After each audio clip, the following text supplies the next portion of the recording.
Jam menunjukkan pukul 1 pagi. Ketika dunia terlelap, kesunyian justru terdengar paling bising. Selamat datang Tuan dan Nyonya di channel Jam 1 Pagi. Di episode kali ini, kita akan membahas tentang sejarah Perang Dunia Kedua, dari kebangkitan Nazi sampai jatuhnya Hitler. Kita mulai ceritanya. Dimulai dari abad 20, bayangan gelap di awal. Bayangkan sebuah dunia yang baru saja keluar dari neraka. Perang Dunia Pertama baru saja berakhir. 16 juta nyawa melayang. Kota-kota di Eropa rata dengan tanah. Dan jutaan prajurit pulang dengan luka yang tak pernah benar-benar sembuh. Orang-orang kala itu percaya, tragedi besar itu adalah perang terakhir dalam sejarah manusia. Perjanjian Versailles tahun 1919 hadir sebagai simbol harapan, tetapi sekaligus menjadi kutukan. Ia memaksa Jerman bertekuk lutut membayar reparasi dalam jumlah yang mustahil, sekaligus melucuti harga diri mereka. Bagi negara yang baru saja kalah, perjanjian ini seperti belenggu yang menjerat leher. Di jalanan Berlin yang penuh pengangguran dan keputusasaan, seorang veteran perang mulai berbicara di depan massa. Seorang pria dengan luka batin yang dalam yang pernah hidup di barak tentara, namanya Adolf Hitler. Ia menawarkan sesuatu yang tampak sederhana, yaitu kebanggaan. Ia menunjuk musuh yang mudah disalahkan, yaitu orang Yahudi, kaum komunis, dan para politisi yang dianggap pengkhianat. Kata-katanya menusuk ke hati, membangkitkan amarah yang selama ini terpendam. Dari suara yang lahir di ruang-ruang kecil inilah akan tumbuh badai yang mengguncang dunia. Tak ada yang benar-benar tahu saat itu bahwa dunia sedang bersiap memasuki babak gelap yang jauh lebih geli. Bahwa dunia sedang bersiap memasuki babak gelap yang jauh lebih kejam. Hanya 2 dekade setelah perang untuk mengakhiri segala perang, manusia akan kembali menyalakan api yang lebih besar, lebih luas, dan lebih mematikan. Inilah kisah tentang bagaimana Perang Dunia Kedua dimulai. Benih dari kehancuran. Tetapi ingatlah satu hal, Perang Dunia Kedua tidak dimulai dengan dentuman meriam di Polandia pada tahun 1939. Benih-benih kehancuran itu sudah lama disemai. Dunia membiarkan Jerman membangun militernya kembali, seolah-olah melupakan janji Versailles.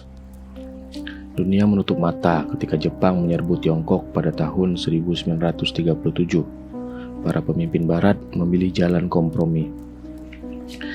Namun, sejarah punya pola. Ambisi yang dibiarkan tanpa perlawanan tidak pernah berhenti di satu titik. Ia akan tumbuh, menelan, dan menghancurkan apapun yang ada di depannya. Dan dari titik inilah perjalanan gelap itu dimulai. Dari kebangkitan Nazi hingga runtuhnya Hitler di sebuah bunker sempit di Berlin. Babak demi babak Perang Dunia Kedua. Tahun 1919 sampai 1939, bayangan Versailles dan kebangkitan Nazi. Setelah Perang Dunia Pertama, Jerman adalah bangsa yang kehilangan segalanya. Inflasi merajalela, uang dicetak tanpa nilai, dan rakyat mengantri roti dengan sekeranjang uang kertas. Saat depresi besar melanda dunia pada tahun 1929, penderitaan itu semakin parah. Di tengah keputusasaan itu, Partai Nazi muncul membawa janji manis. Mereka berjanji mengembalikan kejayaan, menghapus rasa malu, dan membangun kembali kebanggaan nasional.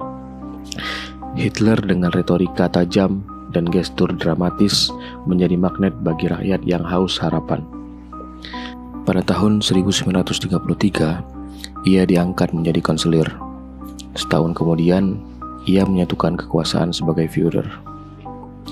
Langkah pertamanya, mempersenjatai kembali Jerman. Perjanjian Versailles dilanggar secara terang-terangan. Pasukan Wehrmacht dibangun pesawat tempur diproduksi, dan tank-tank mulai memenuhi lapangan latihan. Dunia hanya diam. Inggris dan Perancis berharap dengan sedikit konsesi. Konsesi adalah perjanjian yang memberikan hak pengelolaan fasilitas umum atau sumber daya alam kepada pihak lain seperti perusahaan swasta untuk jangka waktu tertentu. Tahun 1938, Austria dianeksasi. Berarti suatu wilayah atau daerah telah digabungkan atau diambil secara paksa oleh suatu negara lain ke dalam wilayah kekuasaannya. Dunia menutup mata. Kemudian melalui perjanjian Munich, Hitler mendapat Sudetenland di Cekoslowakia. Perdana Menteri Inggris, Neville Chamberlain, bahkan pulang sambil berkata, "Peace for our time." Damai untuk zaman kita. Tapi yang sesungguhnya terjadi bukanlah damai, melainkan ilusi. Nazi kini semakin kuat dan roda perang mulai berputar. Tahun 1939, invasi di Polandia. Pagi itu tanggal 1 September 1939, dentuman artileri mengguncang perbatasan Polandia. Pasukan Jerman bergerak cepat. Tank dan pesawat menghantam dengan koordinasi yang belum pernah disaksikan dunia. 2 minggu kemudian, dari timur, pasukan Uni Soviet masuk. Polandia terjepit, dikhianati oleh fakta rahasia. 2 minggu kemudian, dari timur, pasukan Uni Soviet masuk. Polandia terjepit, dikhianati oleh fakta rahasia Molotov-Ribbentrop. Inggris dan Perancis akhirnya sadar, kompromi tidak lagi mungkin. Pada 3 September, mereka menyatakan perang kepada Jerman. Dunia sekali lagi tenggelam dalam kegelapan. Tahun 1940 sampai 1941, dominasi awal Jerman. Eropa jatuh satu persatu seperti kartu domino. Denmark menyerah hanya dalam beberapa jam. Norwegia jatuh, sedangkan Belanda, Belgia, dan Perancis tunduk dalam hitungan minggu. Blitzkrieg terbukti mematikan. Namun, Inggris tetap hadir. Hitler mencoba menaklukkan pulau lewat udara. Battle of Britain menjadi ujian. Langit dipenuhi pertempuran. Radar canggih memberi Inggris keunggulan. Pilot muda berjuang mati-matian. Dan untuk pertama kalinya, Nazi gagal. Hitler pun marah. Jika Inggris tidak bisa dihancurkan, maka ia mencari kejayaan di timur. Ia menatap ke arah Uni Soviet. Tahun 1941, Jepang dan Pearl Harbor. Sementara itu, jauh di Asia, Jepang mengembangkan impian imperialnya. Sementara itu, jauh di Asia, Jepang mengembangkan impian imperialnya. Mereka sudah menguasai Korea dan sebagian besar Tiongkok. Kini mereka menoleh ke Asia Tenggara. Pada tanggal 7 Desember 1941, pagi yang tenang di Hawaii pun berubah menjadi neraka. Ratusan pesawat Jepang membombardir Pearl Harbor, kapal-kapal perang Amerika terbakar, dan ribuan tentara tewas. Amerika Serikat yang selama ini enggan ikut campur, akhirnya masuk ke dalam perang. Kini, perang dunia benar-benar menjadi perang dunia.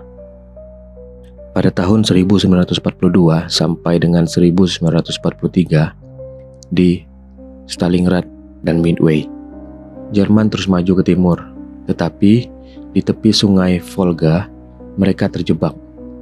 Kota Stalingrad menjadi kuburan besar. Pertempuran berlangsung dari rumah ke rumah, dari ruang bawah tanah hingga lantai atas gedung. Sampai pada musim dingin datang, tentara Jerman kelaparan, membeku, dan akhirnya menyerah. Kekalahan di Stalingrad adalah titik balik. Mesin perang Nazi tidak lagi tak terkalahkan. Di Pasifik, Amerika membalas kemenangan besar di Midway. 4 kapal induk Jepang tenggelam, mengubah jalannya perang laut. Jepang kehilangan inisiatif, dan sejak itu mereka hanya bisa bertahan. Tahun 1944 sampai dengan tahun 1945 menuju kejatuhan Nazi. Pada tanggal 6 Juni 1944, fajar di Normandia. Ribuan kapal sekutu melintasi Selat Inggris. Puluhan ribu tentara mendarat di pantai, ditembaki tanpa ampun. Muncullah istilah D-Day, yaitu militer untuk hari pertama suatu operasi, tetapi secara umum mengacu pada pendaratan sekutu di Normandia, Prancis pada 6 Juni 1944. Ini menjadi simbol keberanian sekaligus awal runtuhnya Nazi dari barat. Sementara itu, dari timur, Soviet terus menekan, kota demi kota direbut. Jerman terhimpit dan tercekik dari 2 arah. Pada April 1945, di sebuah bunker pengap di Berlin, Adolf Hitler menyadari semuanya berakhir. Alih-alih ditangkap, ia memilih menembak dirinya sendiri. Seminggu kemudian, Jerman menyerah tanpa syarat. Tahun 1945, bom atom akhir di Asia. Meski Eropa sudah damai, Asia masih diliputi Jepang. Jepang menolak menyerah, meski kota-kota mereka hancur dibombardir. Pada tanggal 6 Agustus 1945, Hiroshima diselimuti cahaya putih yang menyilaukan. Bom atom pertama dalam sejarah manusia dijatuhkan. 3 hari kemudian, Nagasaki mengalami hal yang sama. Kaisar Hirohito akhirnya berbicara kepada rakyat Jepang melalui radio. Melanjutkan perang akan menyebabkan pemusnahan total, serta menyerukan kepada rakyat untuk tidak terpancing emosi, bersatu, dan fokus pada pembangunan masa depan serta kemajuan Jepang. Lalu, Jepang akhirnya menyerah untuk pertama kalinya dalam sejarah. Pada tanggal 15 Agustus 1945, perang besar dalam sejarah manusia resmi berakhir. Abu perang dari dunia baru. 6 tahun perang, lebih dari 70 juta nyawa hilang. Kota-kota besar hancur menjadi puing. Dunia menyaksikan kebiadaban Holocaust atau disebut dengan genosida. 6 juta orang Yahudi dibunuh dengan cara sistematis, kejam, dan dingin. Namun dari puing-puing itu lahir dunia baru. PBB didirikan untuk mencegah perang global berikutnya. Amerika Serikat dan Uni Soviet muncul sebagai 2 raksasa. Amerika Serikat dan Uni Soviet muncul sebagai 2 raksasa, memulai babak baru Perang Dingin. Pelajaran dari Perang Dunia Kedua menjelaskan bahwa kejahatan tumbuh subur ketika dunia memilih diam. Propaganda bisa mengubah rakyat biasa menjadi alat mesin perang. Dan harga dari kelalaian bisa begitu mahal, yaitu 1 generasi hilang dalam api. Perang Dunia Kedua bukan hanya kisah tank, pesawat, atau strategi. Ini adalah kisah manusia, tentang bagaimana keserakahan bisa menghancurkan segalanya, dan bagaimana keberanian mampu menyelamatkan dunia.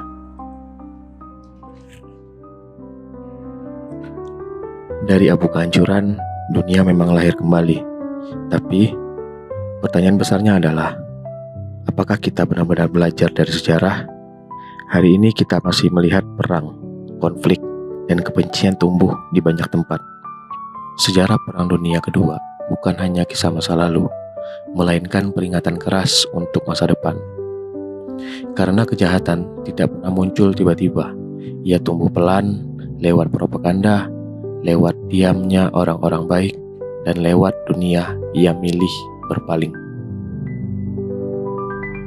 Jadi, bagaimana menurutmu? Apakah dunia sekarang berada di jalur yang sama seperti sebelum Perang Dunia Kedua?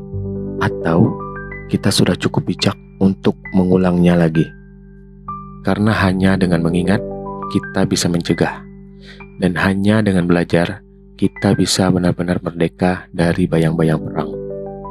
Jangan lupa subscribe dan nyalakan notifikasinya agar tidak ketinggalan cerita selanjutnya. Tulis pendapatmu di kolom komentar, cerita apa lagi yang akan kita bahas selanjutnya. Kalian boleh tuliskan cerita fiksi atau non-fiksi. Sampai jumpa penjaga malam di cerita selanjutnya.